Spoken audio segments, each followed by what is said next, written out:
സഖാവ് K T ജലീലിന് എന്താ പറ്റിയെന്നറിയില്ല. നിരന്തരമായിട്ട് എന്തോ ഒരു ഹാലിളക്കത്തോടെ അദ്ദേഹം എന്തെല്ലാമോ പുലമ്പിക്കൊണ്ടിരിക്കുന്നുണ്ട്. ഫേസ്ബുക്കിലും സോഷ്യൽ മീഡിയയിലും ഒക്കെ എന്തെല്ലാമോ എഴുതിക്കൊണ്ടിരിക്കുന്നുണ്ട്.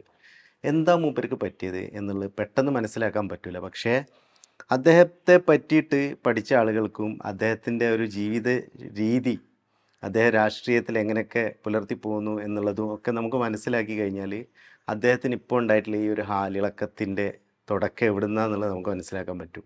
ഇപ്പം തന്നെ പി കെ ഫിറോസിൻ്റെ അനിയനെ പോലീസ് അറസ്റ്റ് ചെയ്തതുമായിട്ട് ബന്ധപ്പെട്ട് പോലീസിനെ ആക്രമിച്ചു എന്ന് പറഞ്ഞിട്ടാണ് അറസ്റ്റ് ചെയ്തിട്ടുള്ളത്. അതുമായിട്ട് ബന്ധപ്പെട്ട് ഈ പാവം ജലീൽക്ക തുടങ്ങിയതാണ് ഫേസ്ബുക്കിൽ യുദ്ധം ചെയ്യാൻ. ഫേസ്ബുക്കിൽ പോസ്റ്റ് ചെയ്യുന്നു, പല നാട്ടിലും പോയി സന്ദർശിച്ചിട്ട് വാർത്താ സമ്മേളനങ്ങൾ നടത്തുന്നു, എന്തെല്ലാമോ പറയാണ്.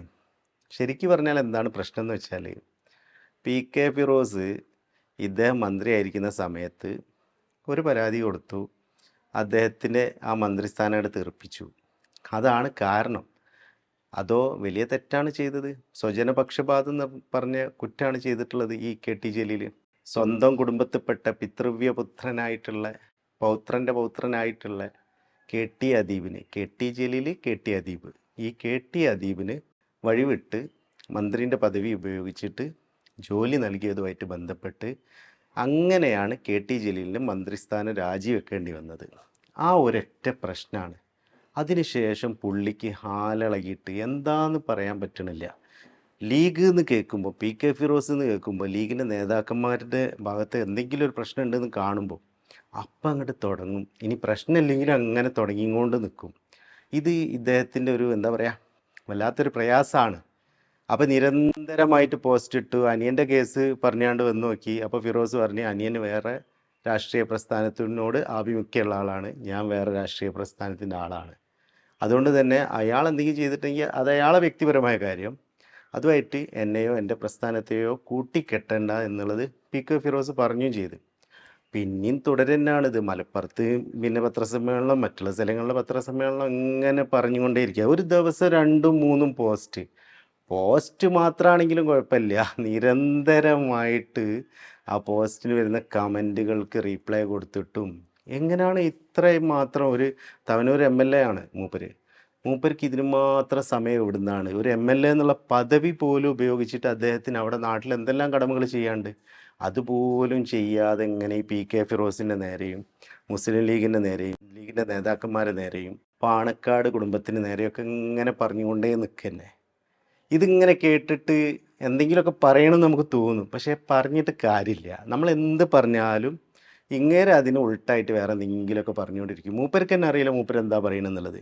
അപ്പോൾ ഈ കെ ടി ജലീലിൻ്റെ ഈ സംസാരം കേട്ടിട്ട്, സഹി കേട്ടിട്ട്, അതേപോലെ തന്നെ പോസ്റ്റുകൾ കണ്ടിട്ട് സഹി കേട്ടിട്ട് അവസാനം എങ്ങനെയെങ്കിലും ഒന്ന് പ്രതികരിക്കട്ടെ എന്ന് വിചാരിച്ചിട്ടായിരിക്കാൻ മതിയാവും പി കെ ഫിറോസ്, മുസ്ലിം യൂത്ത് ലീഗിൻ്റെ സംസ്ഥാന ജനറൽ സെക്രട്ടറി, ഒരു ഫേസ്ബുക്ക് പോസ്റ്റ് ഇട്ടിട്ടുണ്ട്. ആ പോസ്റ്റ് എന്ന് പറഞ്ഞു കഴിഞ്ഞാൽ ശരിക്കും ജലീൽക്ക ഒരു 100 പോസ്റ്റ് ഇട്ടാൽ പി കെ ഫിറോസ് ഒരു പോസ്റ്റ് ഇട്ടാൽ മതി.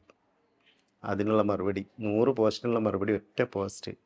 ആ ഒരു പോസ്റ്റ് ആ ഫേസ്ബുക്കിലെ പോസ്റ്റ് ഒന്ന് ഞാൻ വായിക്കാം. നമ്മുടെ ജലീലിക്കാക്ക് ആകെ കിളി പോയിരിക്കുകയാണ്. എന്നും രാവിലെ എണീറ്റാൽ P K Firoz, P K Firoz എന്ന് പലവട്ടം ഉരുവിടുക. പിന്നെ ഇടയ്ക്കിടയ്ക്ക് വയനാട് വയനാട്, ലീഗ് ലീഗ് എന്ന് പിച്ചും പേയും പറയുക. ഇതൊക്കെയാണ് ഇക്കാൻ്റെ ഇപ്പോഴത്തെ ജോലി. എനിക്കെതിരെ പരാതി കൊടുക്കാൻ വേണ്ടി മാത്രം സർക്കാർ ശമ്പളം കൊടുത്ത് ഒരാളെ മന്ത്രി ആഫീസിൽ ജോലിക്കെന്ന പേരിൽ നിയമിച്ചിരുന്നു. അയാൾ നാടായ നാട് മുഴുവൻ പരാതി കൊടുത്തു. എന്നിട്ടെന്തായി? എല്ലാം ഗുദാഗവ. എന്ത് ചെയ്താലും കൈവിട്ട വാക്കും തെറിച്ചുപോയ മന്ത്രിസ്ഥാനവും തിരികെ കിട്ടൂല ഇക്കാ. എന്ത് ചെയ്താലും കൈവിട്ടു പോയ വാക്കും തെറിച്ചുപോയ മന്ത്രിസ്ഥാനവും തിരികെ കിട്ടൂല ഇക്ക. കെ ടി ജലീൽക്കാക്കനോടാണ് കേട്ടോ. ഇപ്പോൾ ഇക്ക തന്നെ യുദ്ധം നേരിട്ട് ഏറ്റെടുത്തിരിക്കുകയാണ്. 2011 13 സെൻറ്റ് സ്ഥലം വാങ്ങിയത് ഇക്കാക്ക് സഹിച്ചിട്ടില്ല അത്രേ. എം എൽ എയും മന്ത്രിയും ഒന്നുമല്ലാത്ത ഒരാൾക്ക് ഇതൊക്കെ എങ്ങനെ സാധിച്ചു എന്ന് പുള്ളിയെ ബോധ്യപ്പെടുത്തിയിട്ടില്ല അത്രേ. പോരാത്തതിന് 2013 വീട് പണിയും തുടങ്ങി. 2020 ആകുമ്പോഴേക്കും പണി തീർത്തു. ഇതൊക്കെ ഇക്ക എങ്ങനെ സഹിക്കും? ഒരു പണിയും എടുക്കാതെ സ്ഥലം വാങ്ങുന്നതും വീട് വെക്കുന്നതുമൊക്കെ കൂടെയുള്ളവരുടെ ശീലമല്ലേ ഇക്ക? മുമ്പൊരു നേതാവിൻ്റെ വീട് കാണാൻ പോയതും അതിൻ്റെ പേരിൽ അവരെ പാർട്ടിയിൽ നിന്ന് സസ്പെൻഡ് ചെയ്തതുമൊക്കെ ഇക്ക മറക്കാനിടയില്ലല്ലോ. സേവനമൊന്നും നൽകാതെ ലക്ഷങ്ങൾ വാങ്ങിയ ഒരു കേസ് കൂടെയുള്ളവർ ഇപ്പോൾ നടത്തുന്നതും അറിഞ്ഞൂടെ ഇക്കാക്ക്? എല്ലാവരും അങ്ങനെയാണെന്ന് വിചാരിക്കല്ലേ ഇക്ക? ഇക്ക, ഒന്ന് ചോദിച്ചോട്ടെ, എനിക്ക് ജോലിയും കൂലിയും ഇല്ലാന്ന് ഒരു ഭാഗത്ത് പറയുകയും വേറൊരു ഭാഗത്ത് ട്രാവൽസും വില്ലാ പ്രൊജക്റ്റുമൊക്കെ ഉണ്ടെന്നും പറയുന്നത് കേട്ടല്ലോ. ഒന്നും അങ്ങോട്ട് മെനയാകുന്നില്ലല്ലോ ഇക്ക. പിന്നെ ഇക്ക, പരാതി കൊടുക്കുന്നതൊക്കെ കൊള്ളാം. പോലീസ് അന്വേഷണം നടത്തി ഇക്കാൻ്റെ പരാതി രാഷ്ട്രീയ പ്രേരിതമാണെന്ന് പറഞ്ഞ് ചവറ്റുകൊട്ടയിലിട്ടാൽ അവരെ സസ്പെൻഡ് ചെയ്യരുത്. അതും കഴിഞ്ഞ് ഇക്ക കൊടുക്കുന്ന സ്വകാര്യ അന്യായം കോടതി എടുത്തു തോട്ടിലെറിയുമ്പോൾ ജഡ്ജിയെ തെറി വിളിക്കരുത്. ഇക്കയുടെ അഴിമതിയും പിൻവാതിൽ നിയമനവും ഞാൻ കയ്യോടെ പൊക്കിയതിന് ശേഷം ഇക്കഴിഞ്ഞ 7-8 കൊല്ലമായിട്ട് എനിക്കെതിരെ എന്തെല്ലാം അന്വേഷണം നടത്തി, എവിടെയെല്ലാം പരാതി നൽകി, എന്നിട്ട് എന്തെങ്കിലും ആയോ ഇക്ക? ഇക്കയുടെ അഴിമതിയും പിൻവാതിൽ നിയമനവും ഞാൻ കയ്യോടെ പൊക്കിയതിന് ശേഷം ഇക്കഴിഞ്ഞ 7 കൊല്ലമായിട്ട് എനിക്കെതിരെ എന്തെല്ലാം അന്വേഷണം നടത്തി, എവിടെയെല്ലാം പരാതി നൽകി, എന്നിട്ട് എന്തെങ്കിലും ആയോ ഇക്ക? അതുകൊണ്ട് അവസാനമായിട്ട് പറയാണ്, നീ നനച്ചാൽ എതുമേ മുടിയാത് അണ്ണാ. ഇതാണ് KT ജലീലിന് PK ഫിറോസ് കൊടുത്ത മറുപടി. വെറുതെ ഇങ്ങനെ KT ജലീൽ ദിവസം പ്രതി 1 വീതം 3 നേരം എന്നും പറഞ്ഞിട്ട് ഒരുപാട് ഫേസ്ബുക്ക് പോസ്റ്റും അതേപോലെ കുറേ പത്രസമ്മേളനം നടത്തിയതുകൊണ്ടൊന്നും കാര്യമില്ല. കാര്യമുള്ള കാര്യങ്ങൾക്ക് വേണ്ടി പ്രതികരിക്കുക ഇക്ക. KT ജലീൽക്ക, നിങ്ങൾ പ്രതികരിക്കുക. നിങ്ങളെ കൂട്ടത്തിൽ നിങ്ങളെ നേതാവായിട്ടുള്ള നിങ്ങളെ തമ്പുരാനായിട്ടുള്ള പിണറായി വിജയൻ സഖാവിൻ്റെ മകളെ പേരിലും ഇതേപോലെ പല പ്രശ്നങ്ങളും ഇല്ലേ? അപ്പം അതൊക്കെ ഒന്ന് നിങ്ങൾ അതേപോലെ പറഞ്ഞ് മനസ്സിലാക്കി കൊടുക്കി. അവിടെ പോയിട്ട് ഇങ്ങനെയൊന്നും ചെയ്യാൻ പാടില്ല, ഇതൊക്കെ മറ്റുള്ള ആളുകൾ കാണുന്നുണ്ട്, മറ്റുള്ള ആളുകളെ എന്തെങ്കിലും ചെയ്താൽ തന്നെ ഞങ്ങൾക്ക് പ്രതികരിക്കാൻ പറ്റാത്ത അവസ്ഥയിലേക്കായി പോകും അങ്ങനെ നിങ്ങൾ ഇങ്ങനെയൊക്കെ ചെയ്താൽ. എന്നിട്ട് മറ്റുള്ള അങ്ങനെ ചെയ്യുന്ന ആളുകളായിട്ടുള്ള ആളുകളോട് തന്നെ പോയി പറയണം. അല്ലാതെ ഇങ്ങനെ ചെയ്യാതെ വെറുതെ എന്തെങ്കിലും ഒരു വൈരാഗ്യത്തിൻ്റെ പേരിൽ മുൻപ് മന്ത്രിയായിരുന്ന ഒരാളെ ആ മന്ത്രിസ്ഥാനത്ത് നിന്ന് താഴത്തിറക്കിയതിൻ്റെ പേരിൽ ഇങ്ങനെ ആ വ്യക്തിക്കെതിരെ ഇങ്ങനെ നിരന്തരം നിങ്ങൾ തെറ്റ് ചെയ്തതുകൊണ്ടാണ്. KT ജലീൽ എന്ന നിങ്ങൾ ചെയ്ത തെറ്റുകൊണ്ടാണ് നിങ്ങൾക്ക് മന്ത്രിസ്ഥാനത്ത് നിന്ന് രാജിവെച്ച് പോകേണ്ടി വന്നത് അല്ലേ? അങ്ങനത്തെ ഒരാൾ പിന്നെ നിങ്ങൾക്കെതിരെ പരാതി കൊടുത്ത് അന്വേഷണം വരുത്തി നിങ്ങളെ രാജിവെപ്പിച്ച ആ വ്യക്തിക്കെതിരെ വൈരാഗ്യ ബുദ്ധിയോടെ കണ്ടമാനം കാര്യങ്ങൾ ഇങ്ങനെ പറഞ്ഞു നടക്കുന്നതിൽ ഒരു കാര്യമില്ല. കാരണം നിങ്ങൾ കള്ളനാണ്, കള്ളന് കഞ്ഞി വെച്ച് കൊടുക്കുന്ന ആളുമാണ് നിങ്ങൾ. അപ്പോൾ അങ്ങനത്തെ നിങ്ങൾ പറയുന്നത് ജനങ്ങൾ വിശ്വസിക്കൂല. സ്വന്തം കുടുംബത്തിലുള്ള ആൾക്ക് ജോലി, സർക്കാർ ജോലി കൊടുക്കുന്ന ഒരു സ്വഭാവം നിങ്ങൾ ഒരു മന്ത്രിയായി നിൽക്കുമ്പോൾ ചെയ്യാൻ പാടുണ്ടോ? അങ്ങനെ ചെയ്തിട്ട് നിങ്ങൾ എന്ത് ചെയ്യാണ്? മറ്റുള്ള ആരെങ്കിലും എന്തെങ്കിലും ചെയ്തുണോ, എനിക്കെതിരെ പരാതി പറഞ്ഞ ആരെങ്കിലും എന്തെങ്കിലും ചെയ്തുണോ എന്നൊക്കെ നോക്കിയിട്ട് അവർക്കെതിരെ പരാതിയായിട്ട് വന്നിട്ടാണെങ്കിൽ ആദ്യം നിങ്ങൾ നന്നാവണ്ടേ? നിങ്ങൾ നന്നാവേണ്ട ആദ്യം. നിങ്ങൾ നന്നാവാതെ മറ്റുള്ള ആളുകളെ നന്നാക്കാൻ വേണ്ടിയിട്ട് നടക്കുമ്പോൾ അത് നല്ല ആളുകൾക്കെതിരെ ആവരുത് എന്നുള്ളതാണ് പറയുന്നത്. പിന്നെ പാണക്കാട് കുടുംബം ബിസിനസ്സിലൊന്നും ഏർപ്പെടാൻ പറ്റില്ല എന്നുള്ള തിട്ടൂരം, അതൊക്കെ അവിടെ വീട്ടിൽ വെച്ചാൽ മതി. നിങ്ങൾ പാണക്കാട് തെങ്ങന്മാരെ പഠിപ്പിക്കാൻ നിങ്ങളായിട്ടില്ല. നിങ്ങൾ വേണമെങ്കിൽ ഇപ്പം നിങ്ങൾ സഖാവാണോ അതോ ലീഗിനെ പഠിപ്പിക്കാൻ വരുന്ന സാഹിബാണോ എന്നൊന്നും നമുക്കറിയില്ല. ശരിക്കും പറയുകയാണെങ്കിൽ നിങ്ങൾ സഖാവോ അല്ല സാഹിബോ അല്ല, അതിൻ്റെ ഇടയിൽ നിൽക്കുന്ന എന്താ ശിഖണ്ഡിയോ അങ്ങനെ എന്തെങ്കിലുമൊക്കെ ആയിട്ട് നമ്മൾ കണക്ക് കൂട്ടാം. കാരണം ആർക്കോ വേണ്ടി എന്തോ ചെയ്യുന്ന എന്തോ ഒരാൾ, അത്ര മാത്രമേ നിങ്ങളെ പറ്റിയിട്ട് ഞങ്ങൾ വിലയിരുത്തുന്നുള്ളൂ. ഞങ്ങൾക്ക് വേണമെങ്കിൽ പ്രതികരിക്കാൻ ഇതിലും മനോഹരമായിട്ടൊക്കെ അറിയാം. പക്ഷേ നമ്മൾ എന്ത് ചെയ്യാണ്? സൈലൻ്റ് ആവാണ്. വേറൊന്നുമല്ല, നിങ്ങളോട് പറഞ്ഞിട്ട് കാര്യമില്ല.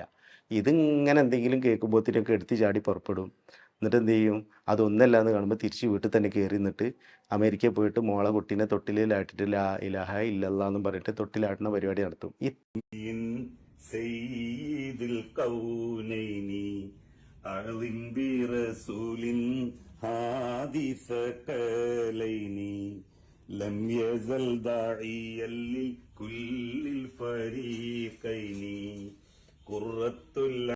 ഇത്രയേ ഉള്ളൂ നിങ്ങളെ കൊണ്ട് കഴിയുന്നുണ്ടെങ്കിൽ നിങ്ങൾ നിൽക്കുന്ന സ്പേസിൽ അവിടെ നടക്കുന്ന അഴിമതികൾ, BJPക്ക് വേണ്ടിയിട്ട് ഓശാന പാടുന്ന ഒരു മുഖ്യമന്ത്രി ഒന്ന് പ്രതികരിക്കാൻ പോലും കഴിയാതെ പഞ്ചപുച്ഛമടക്കി നിൽക്കുന്ന ആ വ്യക്തിയോട് പോയിട്ട് പറയണം, ഇങ്ങനെ ആവല്ലേ.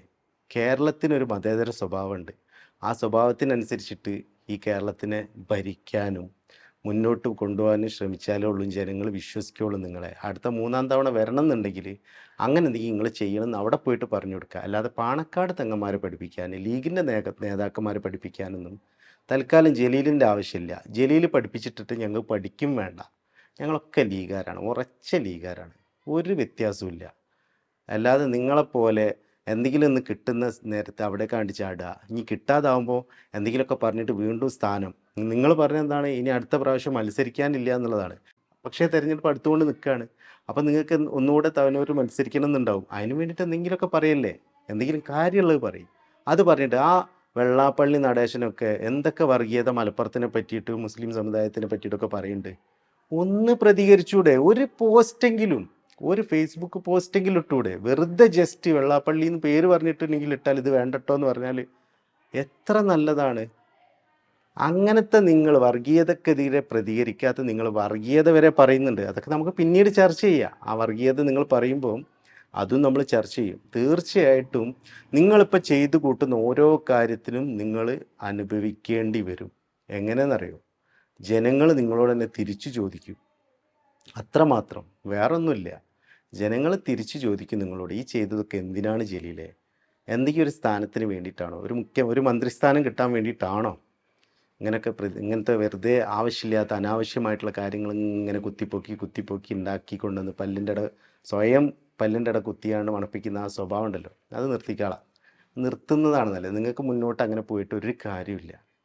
അത്രമാത്രമാണ് പറയാനുള്ളത്. തീർച്ചയായിട്ടും ജലീൽക്ക, നിങ്ങൾ നോട്ട് ചെയ്ത് വെച്ചോളൂ. ഇനിയും നിങ്ങൾ എന്തെങ്കിലുമൊക്കെ പറഞ്ഞു തരും. നമ്മൾ തിരിച്ച് ജസ്റ്റ് വെറുതെ ഇതേപോലെ പി.കെ. ഫിറോസ് 1-2 പോസ്റ്റ് ഇടുന്നത് പോലെ, നിങ്ങൾ 100 ഇടുമ്പോൾ 1-2 ഇടുന്നത് പോലെ ലീഗിൻ്റെ നേതാക്കൾ കൃത്യമായിട്ട് റിപ്ലൈ തരും. പക്ഷേ എന്തുകൊണ്ടാണെന്നറിയാം, നിങ്ങളോടൊന്നും പറഞ്ഞിട്ട് കാര്യമില്ല. നന്നാവാത്തതിനെ നമ്മൾ നന്നാക്കി എടുത്തിട്ട് കാര്യമില്ലല്ലോ. അതവിടെ കിടന്നോട്ടെ, അതങ്ങനെ തന്നെ. ഓക്കെ, അപ്പോൾ മറ്റൊരു വീഡിയോയിൽ വീണ്ടും കാണാം.